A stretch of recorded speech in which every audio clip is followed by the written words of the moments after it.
Welcome to Man Does Tech, where I solve the problems you didn't even know you had. In this video, I will show you how to make Chipotle Vinaigrette. First, let's gather our simple ingredients. You'll need 2 chipotle peppers in adobo sauce, 1/4 cup of olive oil, and 2 tablespoons of water. Don't forget fresh lime juice, about 2 tablespoons, and a touch of honey for sweetness. A pinch of salt and pepper will round out the flavors perfectly. This easy method ensures a delicious dressing every time.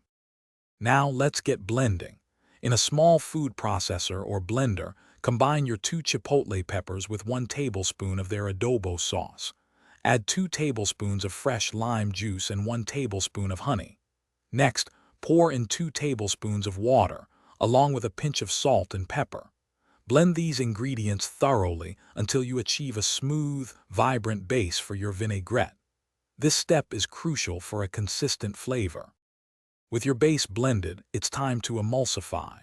While the blender is running on a low setting, slowly drizzle in 1/4 cup of olive oil.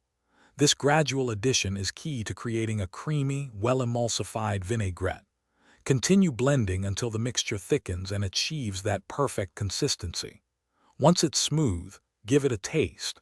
Adjust the seasonings as needed, perhaps adding a bit more salt, pepper, or honey to suit your preference. Your delicious homemade chipotle vinaigrette is now ready to enjoy.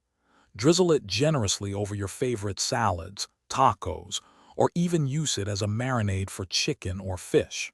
For any leftovers, simply transfer the vinaigrette to an airtight container and refrigerate it. It will stay fresh and flavorful for up to 5 days, making meal prep a breeze. And hey, while you're enjoying your amazing food, remember to stay hydrated. Check the description for a link to the Owala water bottle and other great deals. Thanks for watching. If you found this helpful, don't forget to like and subscribe.